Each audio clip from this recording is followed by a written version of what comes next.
Donc ce soir, nous voulons partager quelques clés sur la présence de Dieu. Nous allons comprendre que Paul va dire quelque chose aux chrétiens de Philippe. Nous allons prendre Philippiens chapitre 4. Philippiens 4, le verset 9 d'abord. Ensuite, on lira le verset 12 et 13. Et je vais donner le thème que nous allons partager. Philippiens 4.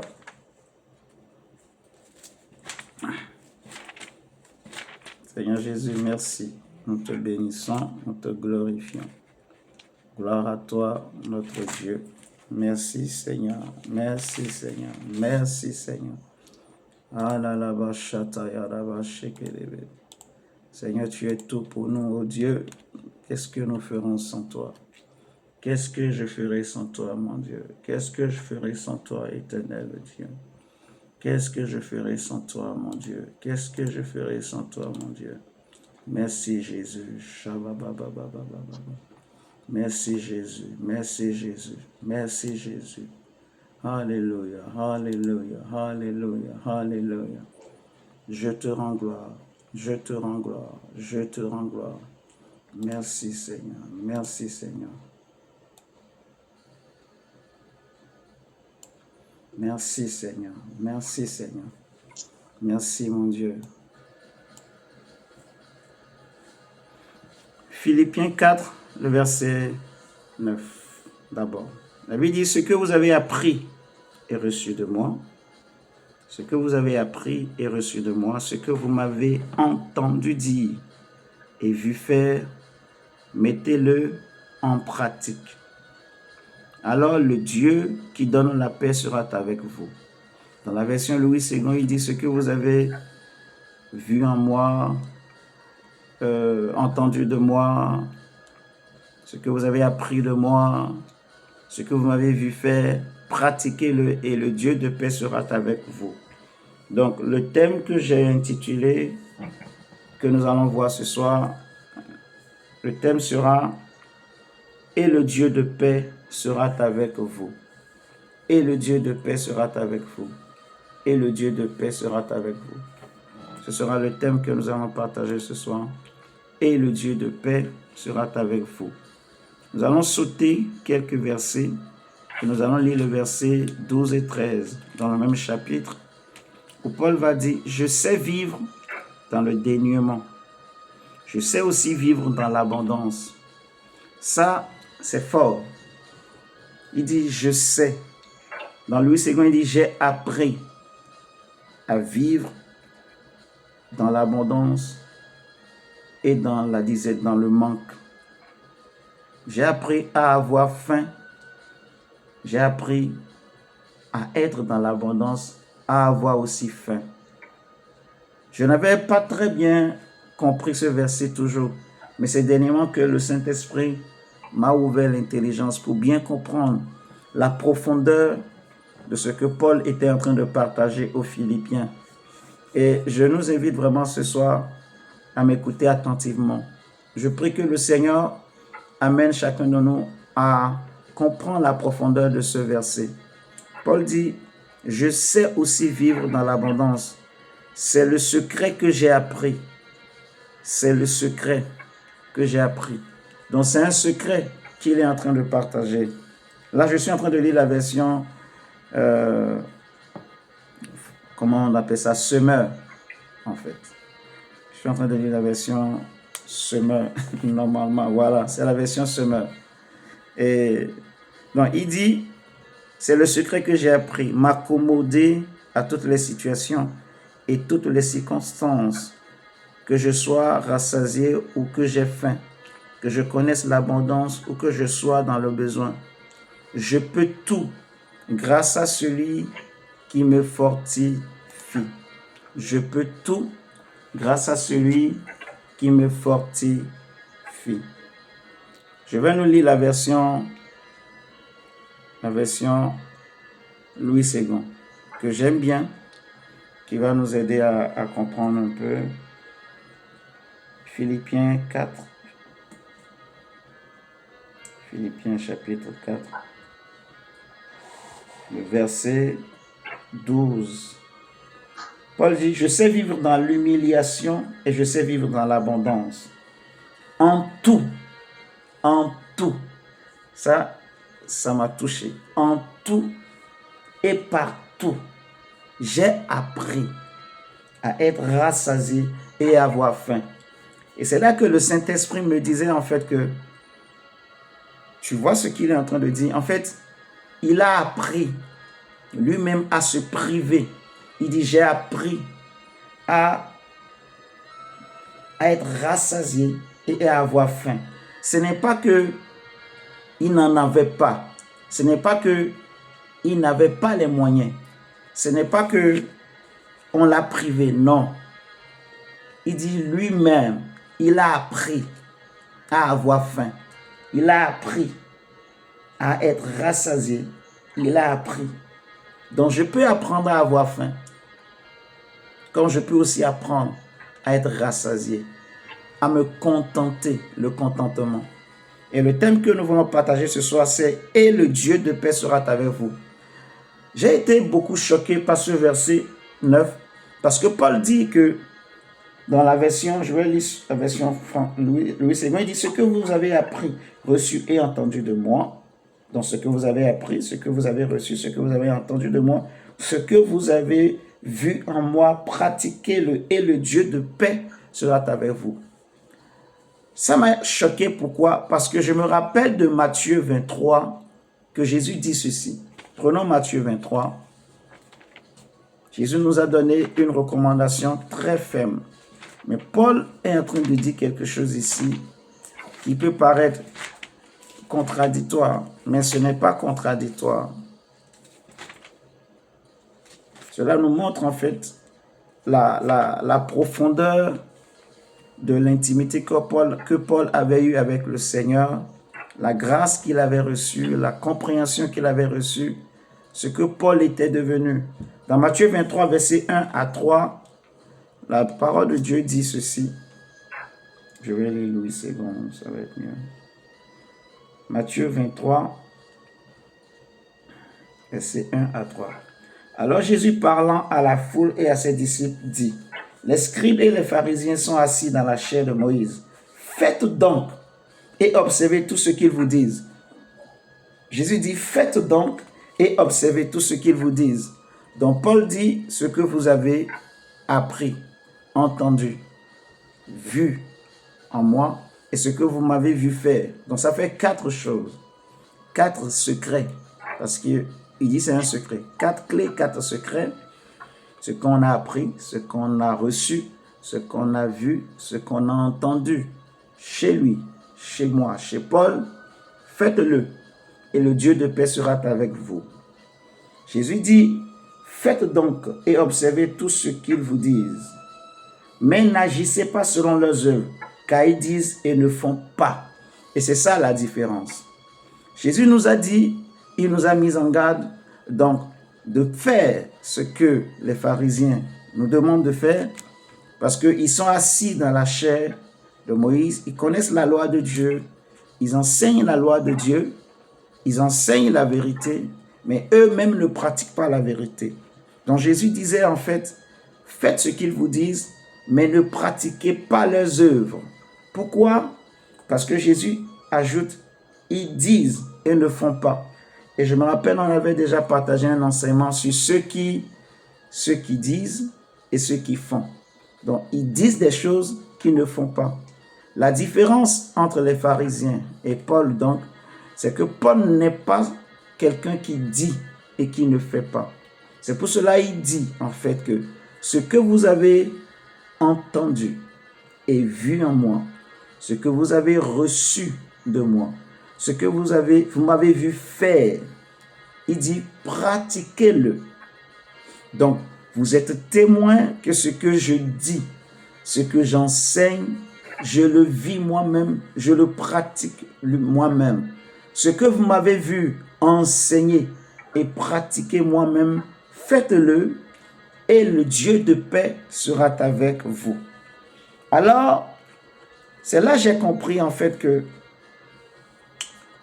Il y a des influences, parfois, dans la vie qui sont bonnes. Il y a des influences que tu peux recevoir de certains hommes qui vont t'aider à ce que le Dieu de paix soit avec toi. Mais il y a d'autres influences que tu peux recevoir de certaines connaissances qui feront que le Dieu de paix ou la paix de Dieu s'éloignera de ta maison. Je vais répéter. Il y a certaines influences qui ne viennent pas de Dieu. Il y a certains modèles qu'il ne faut pas imiter. Il y a certaines personnes, tu peux voir ce qu'ils disent. Ils sont des beaux parleurs, mais si tu pratiques ce qu'ils pratiquent, Dieu s'éloignera de toi. Si tu pratiques ce qu'ils disent, ce que tu as entendu d'eux, ce que tu as reçu d'eux, ce que tu as vu d'eux, la paix de Dieu s'éloignera de toi. Paul va dire par exemple dans Galates 5, si vous regardez avec moi, Galates chapitre 5, Galates 5, le verset 8. Galates 5 au verset 8. Paul dit que cette influence, Galates 5 au verset 8, cette influence ne vient pas de celui qui vous appelle. Il parlait ici à qui? Aux Galates. Cela veut dire qu'il y avait certains apôtres, certains pasteurs, certains docteurs, certaines personnes qui enseignaient aussi l'évangile de Jésus, donc qui exerçaient une certaine influence sur l'église de Galates. Et Paul était en train de leur dire que cette influence-là qu'ils exercent sur vous ne vient pas de celui qui vous a appelé, ne vient pas de Dieu. Donc, nous comprenons donc que si Paul nous demande de l'imiter, Paul n'a pas dit imiter Jésus. Ça, c'est fort. Il n'a pas dit imiter Jésus. Non. Il dit imitez-moi, pratiquez ce que vous m'avez vu faire. C'est fort, hein? Il faut être sûr de toi si tu es un homme de Dieu. Et tu dis ça aux hommes. Parce que si les gens se perdent en pratiquant ce que tu pratiques, en vivant comme tu vis, s'ils se perdent, Dieu te demandera des comptes. Tu en payeras des comptes. Alléluia. Mais j'ai aimé ça, j'ai beaucoup aimé ça, parce que je sais que Paul n'est pas n'importe qui, ce n'est pas le Saint-Esprit qui l'a parlé, et ça va nous aider à comprendre beaucoup de choses. Je vais donc nous aider à comprendre que ce soir, il y a 4 sortes d'influences qu'on peut recevoir ou qu'on a reçues de Dieu, et que si on s'attache à ces 4 sortes d'influences, eh bien, le Dieu de paix sera toujours avec nous. Il ne manquera pas d'être avec nous. La Bible va dire par exemple dans Jean chapitre 1 au verset 16. Donc, la première des choses, quand Paul dit ce que vous avez reçu de moi, premièrement, ce que nous avons reçu de Dieu, on va dire de Paul, mais aussi de Dieu, ce que nous avons reçu, c'est le Saint-Esprit en fait. Alléluia. Ce que nous avons reçu, premièrement, qu'il faut comprendre, il y a la grâce, il y a le Saint-Esprit. Donc, si tu prends avec moi Jean chapitre 1 au verset 16, Jean chapitre 1 au verset 16. Jean chapitre 1, verset 16. La Bible dit, « Et nous avons tous reçu de sa plénitude, et grâce pour grâce. Et nous avons tous reçu de sa plénitude, et grâce pour grâce. » Nous avons tous reçu de qui? De Christ. Nous avons reçu quoi? La grâce. La grâce de Dieu, qui est la source du salut. Nous sommes sauvés par grâce au moyen de la foi. Amen, amen. Donc, sincèrement et certainement, là où tu es, tu as reçu quelque chose. Tu n'es pas vide. Tu n'es pas quelqu'un qui n'a pas de don. Non, tu as un don. Tu as quelque chose que tu as reçu de Dieu plutôt. La grâce de Dieu. La grâce de Dieu. Dis la grâce de Dieu. Alléluia. J'ai reçu la grâce comme tu as reçu la grâce. Et la grâce se transmet. La grâce te communique. Si tu rencontres quelqu'un qui a reçu la grâce de Dieu, et si tu crois en lui, et tu marches avec lui, cette même grâce aussi viendra sur toi. C'est ainsi que nous-mêmes, parce que nous sommes enfants de Dieu aujourd'hui par la foi en Jésus, nous avons reçu la grâce de Dieu. La promesse de Dieu à Abraham, nous l'avons reçue. Dieu a promis quelque chose à Abraham, et parce que nous sommes devenus enfants de Dieu, nous avons cru en la foi d'Abraham au travers de Jésus. Nous avons reçu aussi cette grâce, cette promesse, ce don. Et cette grâce s'est matérialisée en la personne du Saint-Esprit de Dieu. Nous avons reçu le Saint-Esprit. Regarde avec moi 1 Corinthiens 6. 1 Corinthiens 6, verset 19. 1 Corinthiens chapitre 6, verset 19. Il y a des influences qui chassent la présence de Dieu. Ne laisse pas n'importe qui t'influencer, mon frère, ma soeur. Laisse, premièrement, Jésus t'influencer et les personnes aussi qui craignent vraiment le Seigneur. Laisse-les t'influencer, en fait. Amen, amen. 1 Corinthiens 6, verset 19. Paul dit que, ou bien encore, ignorez-vous que votre corps est le temple même du Saint-Esprit qui vous a été donné par Dieu et qui maintenant demeure en vous. Vous ne vous appartenez donc pas à vous-même. Donc, Paul dit que le Saint-Esprit vous a été donné par Dieu. Le Saint-Esprit vous a été donné par Dieu et il demeure en vous. Donc, nous avons reçu la grâce. Au travers de cette grâce, nous avons reçu le Saint-Esprit. Si tu n'as pas reçu la grâce de Dieu, tu ne peux pas avoir son esprit. Ce n'est pas possible. C'est parce que d'abord, il y a eu la grâce en Jésus que nous avons reçu le Saint-Esprit. La promesse du Saint-Esprit, Dieu l'avait faite à Abraham.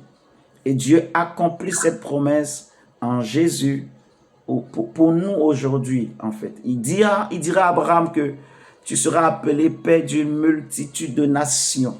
Donc nous sommes devenus aussi descendants d'Abraham par la foi en Jésus et nous avons reçu ce qui fait que nous sommes devenus descendants d'Abraham par la foi, c'est le Saint-Esprit. Ce qui fait que nous sommes devenus enfants de Dieu, c'est le Saint-Esprit. Donc si je laisse la grâce, le Saint-Esprit m'influencer, si je laisse Jésus au travers de sa parole m'influencer, si je laisse les personnes que le Seigneur a établies, qui craignent Dieu, m'influencer, la paix de Dieu sera toujours avec moi. Si vous regardez avec moi le chapitre 7 de 1 Corinthiens, au verset 16, la Bible dit ceci. 1 Corinthiens 7, verset 16. « Car toi, femme, tu amèneras peut-être ton mari au salut. Mais en fait, qu'en sais-tu? De même toi, Marie, tu amèneras peut-être ta femme au salut. Mais en fait, qu'en sais-tu? » Amen, amen. Donc, nous voyons en fait que, je vais lire la version d'abord, Louis II, de ce texte. 1 Corinthiens 7, verset 16. On dit, que sais-tu, femme, si tu sauveras ton mari, ou que sais-tu, mari, si tu sauveras ta femme. Verset 17, seulement que chacun marche selon la part que le Seigneur lui a faite, selon l'appel qu'il a reçu de Dieu. C'est ainsi que je le donne dans toutes les églises. Donc chacun a reçu donc vraiment un don, une grâce. Nous avons reçu quelque chose de Dieu. Nous avons reçu quelque chose en Jésus. Paul va dire à Timothée, par exemple, dans 1 Timothée 1 au verset 14. Nous allons prendre encore ce texte. Ça va nous aider à comprendre, en fait, pourquoi Paul disait ce que vous avez vu en moi, ce que vous avez entendu et reçu de moi. 1 Timothée 1, 14. 1 Timothée chapitre 1, verset 14.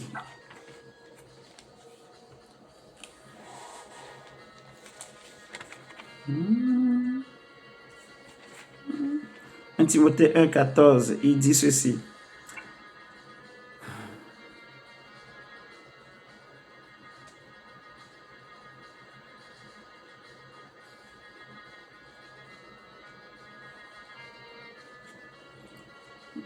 « 1 Timothée 1, 14. 1 Timothée chapitre 1, verset 14. Et la grâce de notre Seigneur a surabondé avec la foi et la charité qui est en Jésus-Christ. La grâce de notre Seigneur a surabondé. Nous allons prendre 2 Timothée 1, verset 6. 2 Timothée 1, verset 6.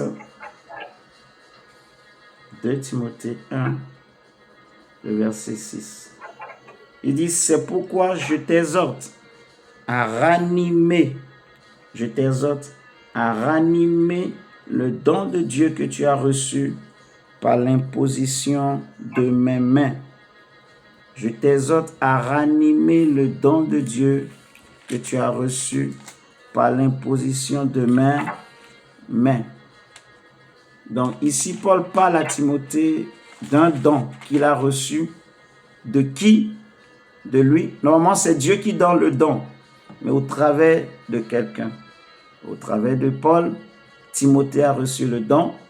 Et il dit, je t'exhorte à ranimer le don que tu as reçu par l'imposition de mes mains. Ce don-là, c'est quoi? Comme je disais dès le début, c'est la grâce et le Saint-Esprit. La grâce de Dieu et le Saint-Esprit. Amen, amen. Donc nous recevons des choses, mon frère, ma soeur. Nous avons reçu des choses. Nous avons appris aussi des choses de Dieu, de Timothée, de Paul, de Pierre, de Jacques et de Jean, ainsi de suite.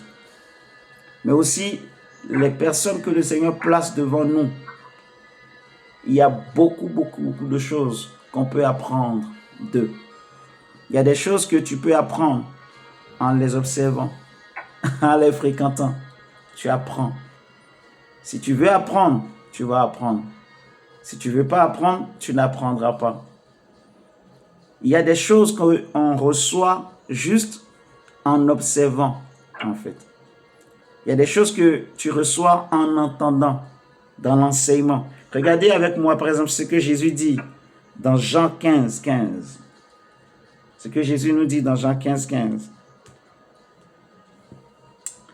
Jean 15, 15. Jean chapitre 15 au verset 15. Jean chapitre 15 au verset 15. Je ne vous appelle plus serviteur parce que le serviteur ne sait pas ce que fait son maître. Mais je vous ai appelé ami parce que je vous ai fait connaître tout ce que j'ai appris de mon Père. Donc Jésus est en train de dire que moi aussi j'ai appris des choses de mon Père. Et je vous ai aussi enseigné ce que j'ai appris de mon Père. Donc vous aussi vous êtes censés enseigner ce que je vous ai enseigné à d'autres personnes. Et ainsi de suite, tous apprendront ce que le Père est, ce que le Père enseigne, ce que le Père donne, ce que le Père a réservé pour eux. Alléluia. Jésus dit, je vous ai enseigné ce que j'ai appris. C'est comme ça Paul aussi a appris. C'est comme ça Paul aussi a transmis à Timothée. C'est comme ça il a transmis aux églises. C'est pour cela Paul était certain de lui et il pouvait dire, ce que vous avez entendu et vu, reçu, ce que vous m'avez vu faire, pratiquez-le. Pratiquez-le et le Dieu de paix sera avec vous. En fait, nous sommes vraiment confrontés à quelque chose dans notre génération. Les gens préfèrent prendre comme modèle des gens du dehors Les gens préfèrent prendre comme modèle, comme exemple, comme influence des gens du dehors, des amis, des connaissances qui n'ont rien à voir avec l'Église. Et c'est ça que beaucoup de gens prennent comme modèle, en fait. C'est ce qui amène parfois des problèmes dans la vie des chrétiens. Nous sommes dans une époque où il y a beaucoup de problèmes. Mais Paul nous dit en fait que ceux que vous devez imiter, c'est les gens de l'Église. C'est les gens de l'Église. C'est vrai qu'aujourd'hui, l'Église, c'est compliqué. Les églises sont compliquées. On le sait. Mais l'Église véritable de Jésus-Christ existe.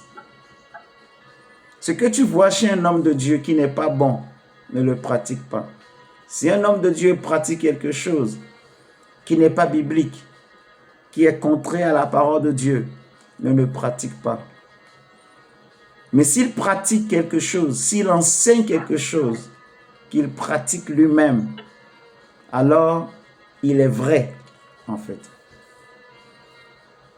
Ce qui faisait que Jésus était vrai, c'est parce que ce qu'il disait, il le faisait lui-même. Ce qui faisait que Paul était un vrai modèle, qu'on pouvait l'imiter, c'est parce que ce qu'il disait, il le faisait lui-même. Il le vivait lui-même. Ce qu'il enseignait, il le pratiquait. C'est pour cela qu'il pouvait dire ce que vous m'avez entendu dire, ce que vous avez reçu. On reçoit la grâce, on reçoit le Saint-Esprit. On entend ce que le Père a dit par quelqu'un. Regardez par exemple également avec moi 1 Thessaloniciens chapitre 4. Regardez ce que Paul nous dit. Il va répéter encore ce que... J'aime beaucoup ce verset. 1 Thessaloniciens plutôt 4.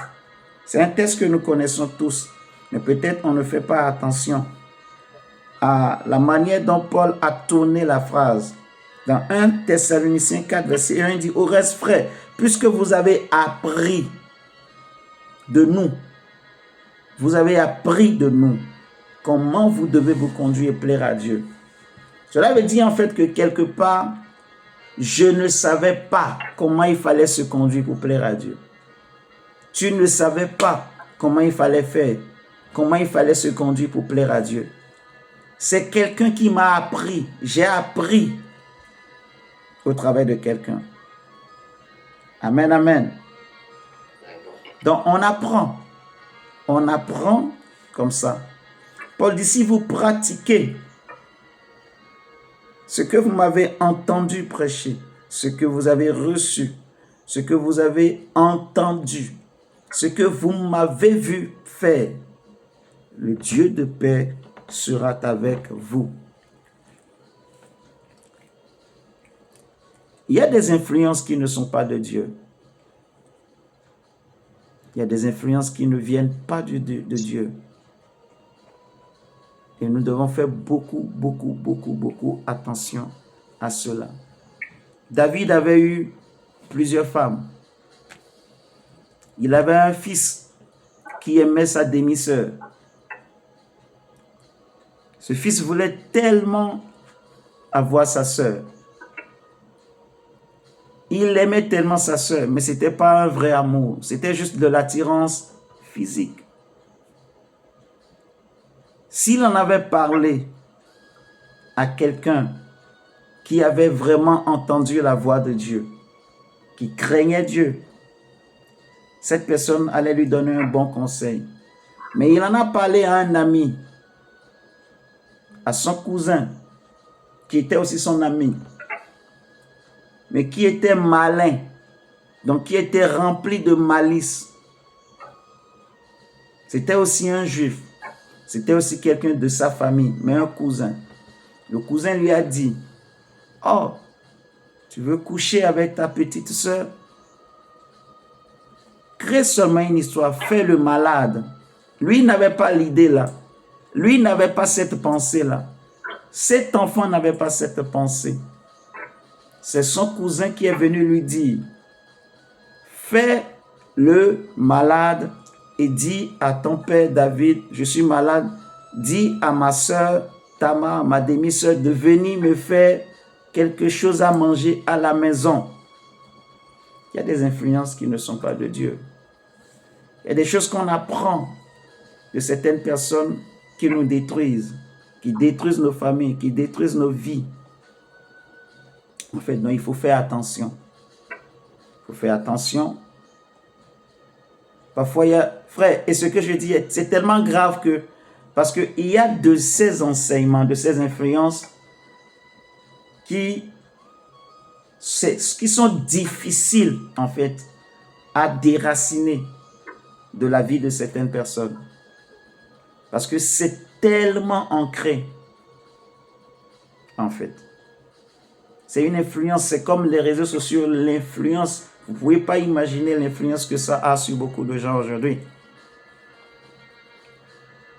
Le frère, le cousin dit à ses fils de David, fais le malade. Lui aussi, il a fait le malade. Il a dit à David, je suis malade. Envoie ma demi-sœur. La demi-sœur aussi, ne sachant rien, elle est venue. Quand elle a fait les gâteaux, il a dit à tous ses serviteurs, sortez. Ils sont sortis parce que l'ami lui avait dit, fais comme ça. Quand ils viendront, fais sortir les serviteurs, ferme les portes, saute sur elle, abuse d'elle. Et il a fait. Mais les conséquences, c'est quoi? Il a déshonoré la jeune fille. Elle a perdu sa virginité. Il est devenu odieux aux yeux d'Absalom, le grand frère de la fille. Absalom a tout fait alors, comme il était rempli de haine. Il a tout fait. Il a fait assassiner son grand frère ou son petit frère, je ne me rappelle plus. Donc, ça a créé des problèmes. C'est une influence qui ne vient pas de Dieu. C'est une influence qui a enlevé la paix de cette famille. C'est une influence qui a fait que la paix de Dieu ou le Dieu de paix ne pouvait plus rester. Est-ce que vous me comprenez ce soir? Il y a des influences qui ne sont pas de Dieu.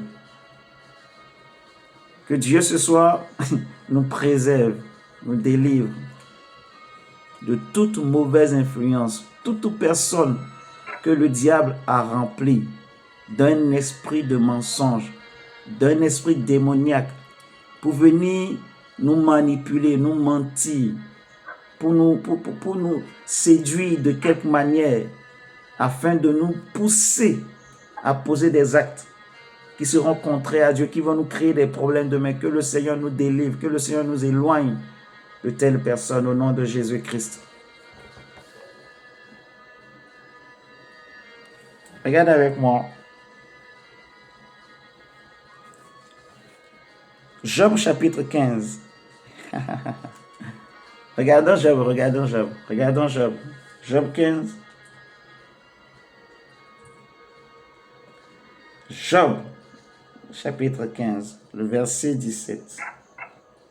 Job dit ceci, ou l'ami de Job dit, il dit, je vais te parler, écoute-moi, je raconterai ce que j'ai vu, ce que les sages ont fait connaître, ce qu'ils ont révélé, l'ayant appris de leur père.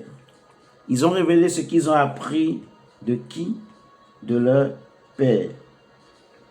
Ils ont révélé ce qu'ils ont fait quoi? Ce qu'ils ont appris de leur père. À eux seuls appartenait le pays. Et parmi eux, nul étranger n'était encore venu. Le méchant passe dans l'angoisse tous les jours de sa vie. Toutes les années qui sont le partage de l'impie. Il dit, la voix de la terreur retentit à ses oreilles au sein de la paix. Le dévastateur va fondre sur lui. Il n'espère pas échapper aux ténèbres. Il voit l'épée qui le menace. Il court çà et là pour chercher du pain.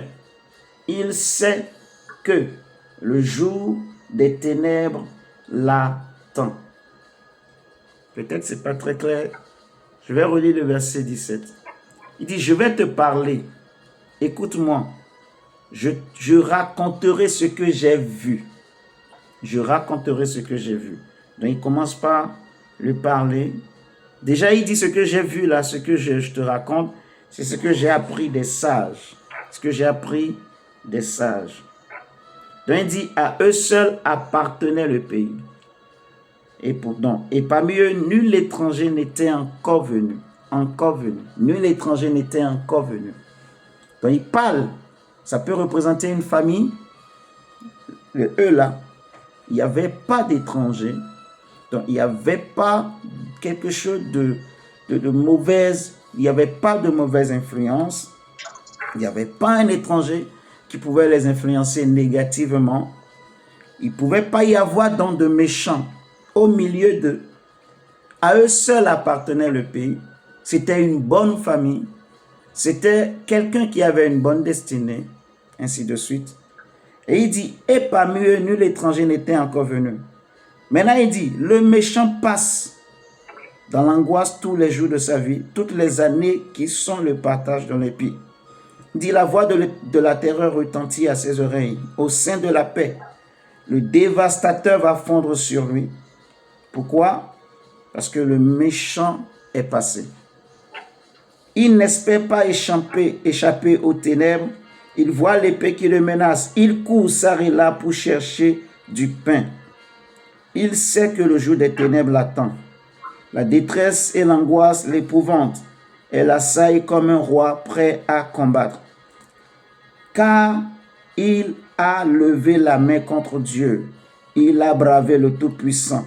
Il a eu l'audace de courir à lui sous le dos épais de ses boucliers.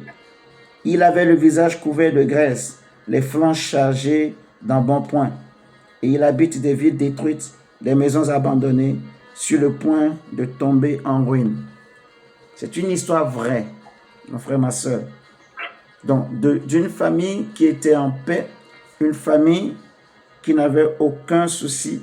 Ils étaient tranquilles, il n'y avait pas d'étrangers qui représentent la mauvaise influence, qui représentent, comme on peut dire, la mauvaise semence qui peut venir, qui représente ce qu'on peut appeler également, en fait, le levain, un peu de levain qui peut faire lever toute la pâte.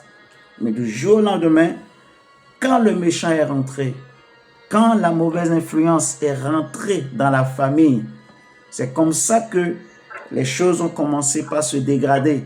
J'ai pris l'exemple tout à l'heure de la famille de David pour bien nous expliquer, en fait. Et les gens ont commencé par pratiquer des choses, en fait, qui ne donnaient pas gloire à Dieu. Des choses qui allaient à l'encontre de la volonté de Dieu. Les gens commençaient par irriter Dieu. Je prie le Seigneur ce soir, que là où le Seigneur a mis ta famille seule, au nom de Jésus, tout étranger qui était rentré au milieu de vous, je prie sérieusement, toute personne qui est étranger à ta famille, que ce soit physiquement ou spirituellement, un intrus qui est rentré dans ta vie, un étranger qui est rentré dans ta vie, dans ta famille, qui a une mission que le diable lui a donnée, et sa mission était de détruire ta vie, détruire ta famille, d'amener une mauvaise influence dans ta vie. Je lève ma main au ciel. Je prie le Seigneur, qu'au nom du Seigneur Jésus, que le Seigneur le dévoile, le démasque et l'éloigne de toi, l'éloigne de ta famille. Au nom de Jésus, je reprends encore ma prière. C'est une histoire vraie, ce texte nous raconte de Job.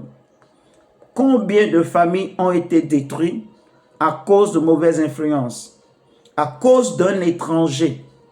Combien de vies ont été détruites? Combien de familles ont perdu la paix?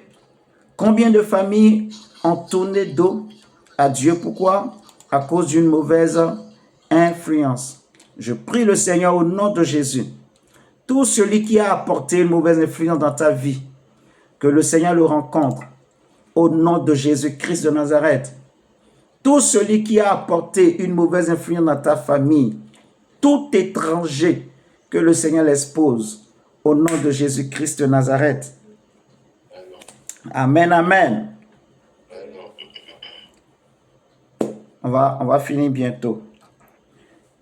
On va prendre encore un test avant que je ne m'arrête. Tu vas prendre avec moi Matthieu 26. Matthieu 26.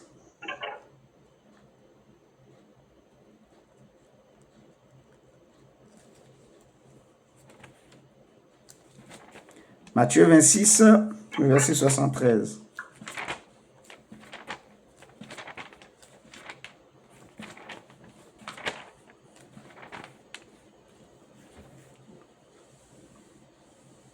Matthieu 26, verset 73. Matthieu 26, verset 73. Alors, on dit, peu après, ceux qui étaient là s'étant approchés, dit à Pierre, Amen. Certainement, tu es aussi de ces gens-là, car ton langage te fait reconnaître. Donc, Pierre lui-même ne savait pas qu'il avait été influencé. Mais c'était une bonne influence. Son langage avait changé. Oh, je prie mon frère, je prie ma soeur, que ton langage change. Dis Amen fort. Amen. Que ton langage change. Amen. Ton langage. Dis Amen fort, fort. Je vais t'expliquer pourquoi je dis ça. Dis Amen fort. Amen. Amen. Que ton langage change, ma soeur, mon frère. Que ton langage change. Que ton langage change. Que ton langage change. Au nom de Jésus. Pourquoi? Parce que le langage représente beaucoup de choses. Le langage, ce n'est pas seulement la parole. Non. Le langage peut être ta personnalité. Ton langage peut être ce que tu as. Ce que tu as, c'est aussi ton langage. La vie que tu as, c'est aussi un langage. La famille que tu as, c'est aussi un langage. Le caractère que tu as, c'est aussi un langage. Mais quand je parle de langage, toi, tu vois peut-être seulement le langage parlé, le caractère. Non. Ta vie aussi est un langage. C'est un message. Ce que tu fais, ta personnalité, toute ton existence, c'est un langage. C'est pour cela que je prie ce soir au nom de Jésus, avant qu'on ne se quitte, que le Dieu de paix ne te quitte pas, ne te lâche pas, et qu'il change ton langage au nom de Jésus. Pierre ne savait pas que son langage avait changé. Pierre ne savait pas donc que sa personnalité avait changé. Lui-même ne savait pas qu'il n'était plus Simon. Il était devenu Pierre. Lui-même ne savait pas que à force de côtoyer l'homme de Galilée, à force de voir Jésus faire, à force d'entendre Jésus, Pierre lui-même ne savait pas que son langage avait changé. Mais c'est les autres qui ont vu, qui ont dit, toi certainement, tu es avec lui. Je prie, Seigneur, ce soir, pour toi, mon frère, ma soeur. Seigneur, je prie pour mon frère, ma soeur, au nom de Jésus, que désormais les gens reconnaissent, ceux qui ne reconnaissaient pas hier le changement dans ta vie, au nom de Jésus, que Dieu fasse quelque chose et qu'ils reconnaissent qu'ils voient le langage différent de ta vie, que ta vie donne un autre langage, que ta famille donne un autre langage, que ton existence donne un autre langage, que le Dieu de paix soit avec toi, au nom de Jésus.